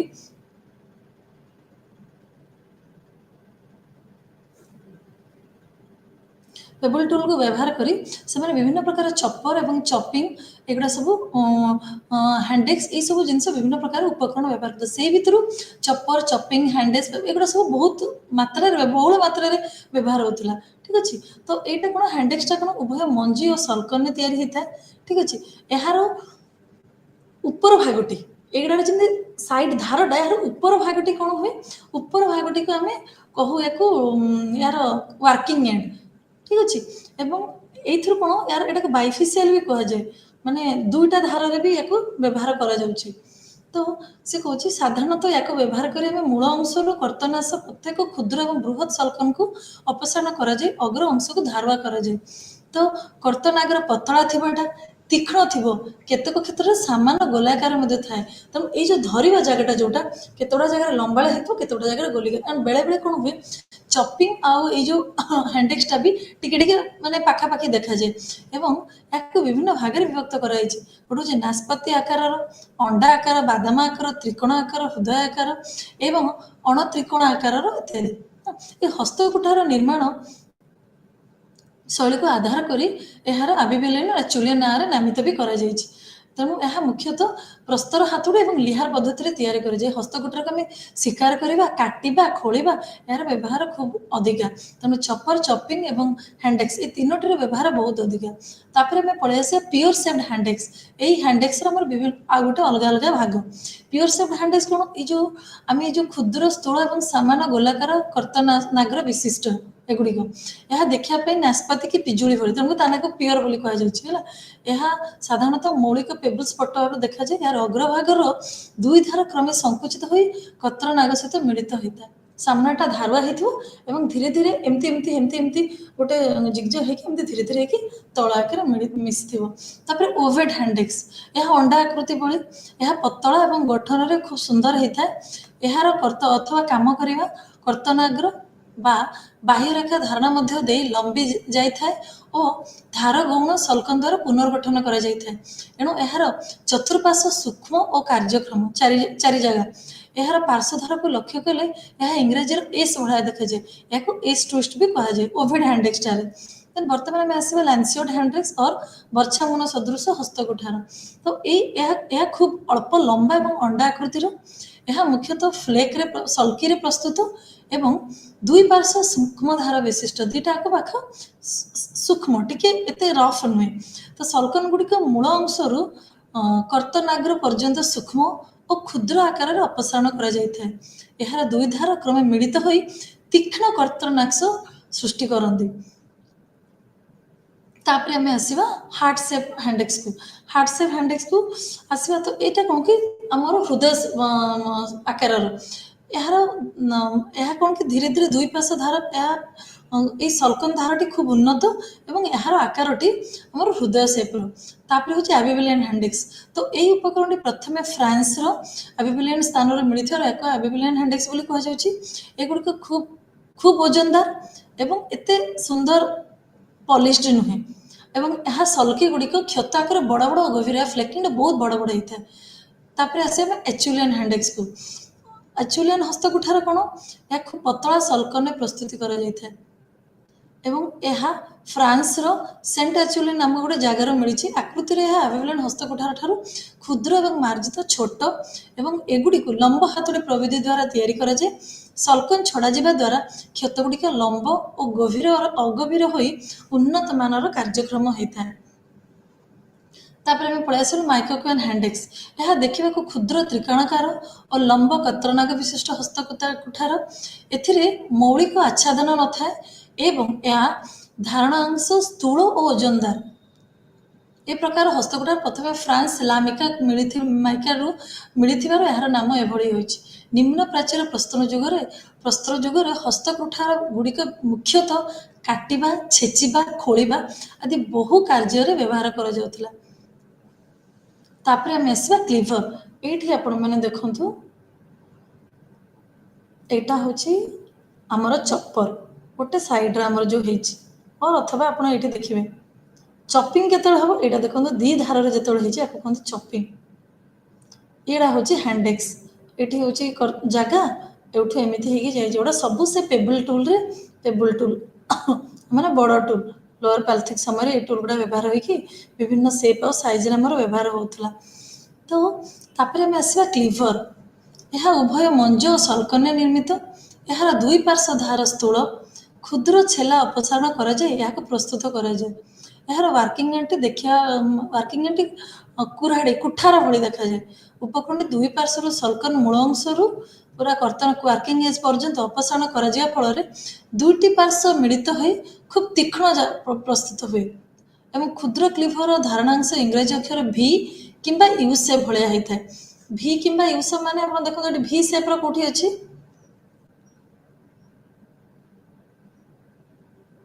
भी किंबा यू सेप देखा जाए। ठीक अच्छे यह प्रस्तुत प्रस्तर हाथोड़ी प्रभृति एवं नियंत्रित समय आमर जो आमर कंट्रोल फेकिंग करी कटिंग तार कर्तन धार को पतला और सड़क करा जाए। तेणु एटा को कहते क्लीवर। ये सबूर उद्देश्य और ये सब सामान। तो एतिक गला आमर पैलेथिक टूलटा। बर्तमान आम आसवा आमर मध्य प्राचीन प्रस्तर जुगर उपकरण गुड़िक। तो ये जो आपन को निम्न प्राचीन प्रस्तर जुगर प्रस्तरण कहली प्रस्तर उपकरण गुड़िक कहली। तो ये जो आम विभिन्न प्रकार उपकरण गुड़िक व्यवहार कले ये जो उपकरण आम जो आप विभिन्न प्रकार नाम सब देखिले ये तार अलग अलग प्रकार ना अच्छी जार जार अलग अलग प्रकार आकार प्रकार एवं आप सब देखिए कि से कौन आम विभिन्न प्रकार पद्धति व्यवहार करके सेगुड़ाक आम कार्यक्षम प्राचीन जुगर आमर जो प्री हिस्ट्री लोक मैंने अथवा आमर जो पूरा माने आदिम लोक मैंने थिले से माने कौन करुथिले आमर एई सब को व्यवहार करुथिले। धीरे धीरे आप देखो प्रथम आम कोर टूल कलु तापर आमर आसला चपर तापर आमर आसला चपिंग तापर आमर आसला आप देखिले हैंडेक्स आसला तापर आमर आसला स्क्रैप सॉरी क्लीवर आसला। तो ये जो विभिन्न प्रकार मैंने व्यवहार कले ये व्यवहार कर दिनचर्या और सबुदिन जीवन जापन चलाउथिले एवं ये नाम गुड़ा भी सेमाने आपण भाबुथे केमिति ना गुड़ा सब पाइले ये ना गुड़ा भी सेमाने सब प्रकार दे देकी चलछन्ती। तो ये से कहले आमर पेबल टूलटा जोटा पेबल टूलटा सेटा माने बड़ पत्थर रे जोटा हम बाहर करू सेटा हमर दुई प्रकार गोटे होची चपर एवं चपिंग दुईटा हूँ आम मुख्यतः बड़ पेबुल टूल एवं आम जो बाइफेस टूल और दुई पट साइड जो कम कराए सेटा आम हैंडेक्स तो जो थे कि गोटे बिबिलियन हैंडेक्स गोटे हूँ एचुलियन हैंडेक्स एवं यही हैंडेक्स गुड़ार आपण मैंने जो विभिन्न आकार प्रकार देखिले जमीती कि आमर है अंडाकृति बर्छा मुन हृदयाकार अभिवेलीय माने यही सब जो विभिन्न प्रकार आप आकार देखिले कोटिफर्म ये जो सब आकार प्रकार देखिले एटा हूँ आम हैंडेक माने हस्तकुठार विभिन्न प्रकार आकार ठीक अच्छे तापर आम पलि आसवा आमर जो आपन को कहली बर्तमान आम हूँ मध्य प्राचीन प्रस्तर जुग पलि आसवा अथवा मिडिल पैलियोथिक जुग को पलि आसवा ये स्क्रैपर देखागला तो ये स्क्रैपर टे आमर कौन गोटे मीडियम साइज फ्लेक माने गोटे मझी मझिया फ्लेक रे आमर तैयारी होइछि हैला एवं एटा को आमे आंगुठी के हाथ रे ही व्यवहार करू यार विभिन्न प्रकार साइज अच्छी या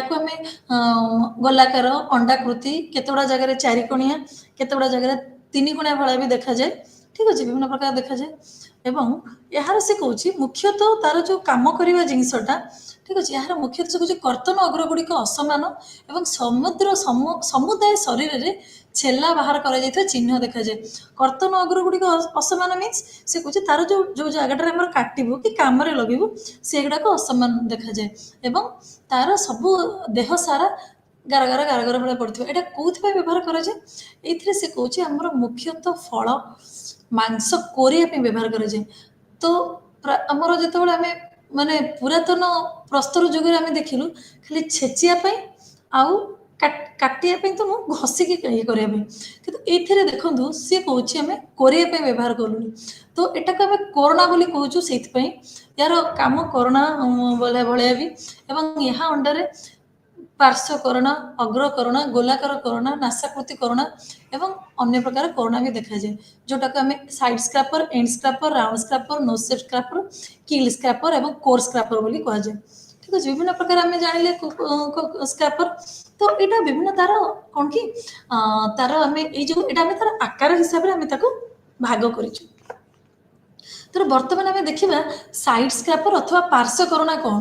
प्रधान से कौन मुख्यतः यहाँ आमर कौन प्रस्तर छेलार प्रस्तुत हुए यहाँ छेलार आमर प्रस्तुत होता है एवं यार कौन कि दुई पट साइड रे रिटेच करा माने यार धार दुई पट साइड से कौन ये कोरोनार निम्न भाग में मौलिक छेला क्षत एक पार्श्व एवं उपर भाग से पार्श्व क्षुद्र क्षुद्र छेला सहित मिलित होगा फल कोरोना धार प्रस्तुत हुए माने गोटे पट साइड रे मेन फ्लेकिंग गुड़ा थी मेन फ्लेकिंग थी एवं तार उपर भाग में तार छोट छोट छेला में तार सेकेंडरी फ्लेकिंग कराई मैंने से फ्लेकिंग को पुणी बाड़े बाड़े कि आम जो छोट छोट प्राइमरी फ्लेकिंग माने कौन मुख्यतः ताकू जो बाड़े बाड़े आम साइज कर सेकेंडरी फ्लेकिंग आपको कही तेणु तार दुई पार्श्व थाए जो कोरिबा काम व्यवहार करूँ एवं से कहुए पार्श्व कोरोना अथवा साइड स्क्रैपर तापर आम आसवा एंड स्क्रैपर कौन से कौन एंड स्क्रैपर टी आकार खूब क्षुद्र बहुत छोट एवं सल्कन निर्मित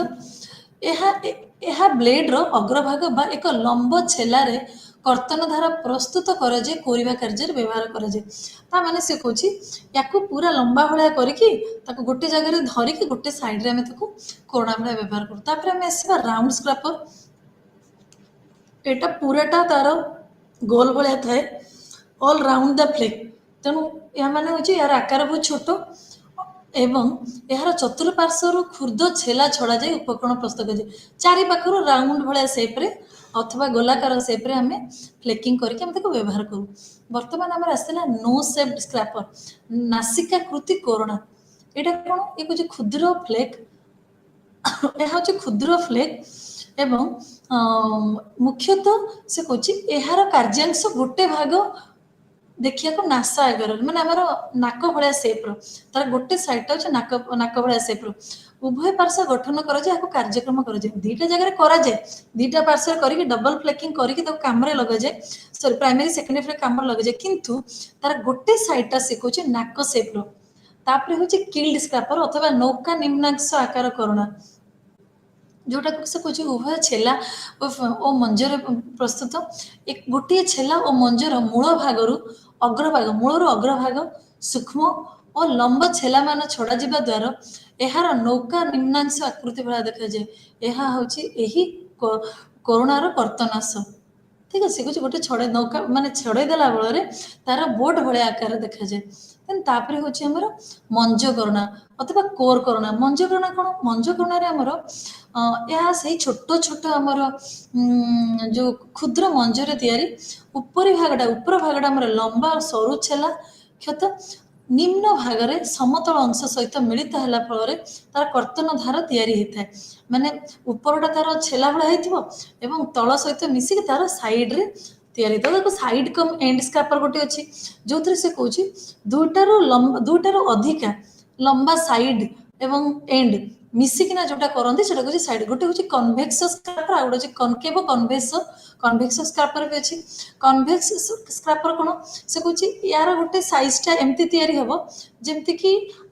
ମାନେ ମୁଖ୍ୟ ଟୁଲରୁ ତାର ଟୁଲ ଇଜ ଗୋଟେ କନଭେକ୍ସ ଭଳିଆ ଥିବ and obliquely returns from the above under surface. ଏଇଠୁ କନଭେକ୍ସ ସେପ୍ରେ ଥିବ ଏବଂ ତଳଟା ଆସିକି ଯୋଡ଼ି ହେଇକି ଥିବ। ଆଉ କନକେଭ କନଭେକ୍ସ ହେଉଛି କ'ଣ? Both working edges are concave and convex respectively. ଗୋଟେ ଏମିତି ଥିବ, ଗୋଟେ କନକେଭ ଭଳିଆ ହେଇକି ଥିବ, ଆଉ ଗୋଟେ କନଭେକ୍ସ ଭଳିଆ ହେଇକି ଥିବ। ମାନେ ଗୋଟେ ସେପ୍ ଏମିତି, ଗୋଟେ ସେପ୍ ଏମିତି। ସୋ ଦ୍ୟାଟ୍ କ'ଣ ହବ କି ସୁନ୍ଦର ଏଟା ମିଶିଲା ଭଳିଆ ହେଇକି ରହିବ। ତାପରେ ବର୍ତ୍ତମାନ ଆମେ ପଳେଇ ଆସିବା ଆମର ଉଚ୍ଚ ପ୍ରାଚୀନ ପ୍ରସ୍ତର ଯୁଗର ଉପକରଣ। ତ ଏଇ ସମୟରେ ଉଚ୍ଚ ପ୍ରାଚୀନ ପ୍ରସ୍ତର ଯୁଗର ଉପକରଣ ଆମେ କ'ଣ କ'ଣ ସବୁ ବ୍ୟବହାର କରୁ ଅଥବା ଅପର ପାଲିଥିକ୍ ଟୁଲ୍ ଗୁଡ଼ା ଆମର କ'ଣ? ତ ଏଇଥିରେ ଆପଣମାନେ ଦେଖୁଛନ୍ତି, ମୁଁ ଆପଣଙ୍କୁ କହିଥିଲି ସବୁ ବ୍ଲେଡ୍ ଟୁଲ୍ ଗୁଡ଼ା ବ୍ୟବହାର କରାଯାଏ। ତ ଏଇଥିରେ ଆମର ସେ କ'ଣ କହୁଛନ୍ତି, ଗୋଟେ ହେଉଛି ନାଇଫ୍ ବ୍ଲେଡ୍। ସେଇ ବ୍ଲେଡ୍ ଗୁଡ଼ା କ'ଣ ହେଉଛି, ନାଇଫ୍ ବ୍ଲେଡ୍ରେ କ'ଣ ହବ, ନାଇଫ୍ ବ୍ଲେଡ୍ ହେଉଛି ବ୍ଲେଡ୍ ଗୁଡ଼ା ଥିନ୍ ପତଳା ଲମ୍ବା ଏବଂ ଦୁଇଟା ସମାନ୍ତଳ ସାଇଡ୍ର ହେଇଥିବ ହେଲା, ଦୁଇଟା ସମାନ୍ତଳ ସାଇଡ୍ର ହେଇଥିବ। ଏହାର କର୍ତ୍ତନାଗ୍ର କହନ୍ତି ଯେଉଁଟାକୁ କାଟିବା ସମୟରେ ଆମେ ବ୍ୟବହାର କରୁ। ଅନ୍ୟ ସାଧାରଣ ବ୍ଲେଡ୍ ଠାରେ ଏହା ଭିନ୍ନ ଏବଂ ଏଥିରେ ବିଭିନ୍ନ ପ୍ରକାର ପଦ୍ଧତି ଦ୍ୱାରା ତିଆରି କରାଯାଇଥାଏ ଏବଂ ଏହି ପଦ୍ଧତି ଏହାକୁ ଆମେ ବିଭିନ୍ନ ଭାଗରେ ବିଭକ୍ତ କରୁ। ଗୋଟେ ହେଉଛି ଛୁରିକାକୃତି ନାଇଫ୍ ବ୍ଲେଡ୍, ଛୁରିକାକୃତି ବ୍ଲେଡ୍, ଗୋଟେ ହେଉଛି ଚଟେଲ ପେରନ୍ ଛୁରିକାକୃତି ବ୍ଲେଡ୍, ଆଉ ଗୋଟେ ହେଉଛି ଗ୍ରାଭେଟ୍ ଛୁରିକାକୃତି ବ୍ଲେଡ୍। ଠିକ୍ ଅଛି। ତେଣୁ ତାପରେ ହେଉଛି ଆମର ଆସିଲା ଗ୍ରେଭର। ଗ୍ରେଭରରେ ଆମର କ'ଣ କରାହେଉଛି, ଆମେ ଗ୍ରେଭର୍ସ କ'ଣ କରୁଛୁ, ଏଗୁଡ଼ିକ ଖୁବ୍ ପତଳା ଏବଂ ଅଳ୍ପ ଲମ୍ବଯୁକ୍ତ ସଲକନ ପ୍ରସ୍ତୁତି। ଏହାର ଏହି ଉପକରଣର ଅଗ୍ରଭାଗ ଗୁଡ଼ିକ ଉଭୟ ପାର୍ଶ୍ୱରୁ ଛେଲା ହେଇଛି ଏବଂ ଗୋଟିଏ ଲେଖାଏଁ ଛେଲା ଅପସାରଣ କରାଯାଏ, ଏହାକୁ ମୁନିଆ କରାଯାଇଛି ଯେମିତି ବର୍ଛା ଟାଇପ୍ର ଆମର ହେଇଥାଏ।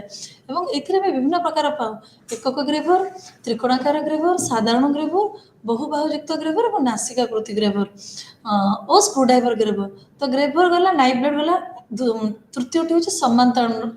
ସମାନ୍ତରଳ ବ୍ଲେଡ୍ ଅଥବା ପ୍ୟାରାଲାଲ ସାଇଡେଡ୍ ବ୍ଲେଡ୍। ତ ଏଇଟା କ'ଣ, ଦୁଇ ସାଇଡ୍ରେ ସମାନ୍ତଳ ଭଳିଆ ଥିବ ଏବଂ ଦୁଇଟା ଯାକ ପୁରା ଖୁବ୍ ତୀକ୍ଷ୍ଣ ହେଇଥିବ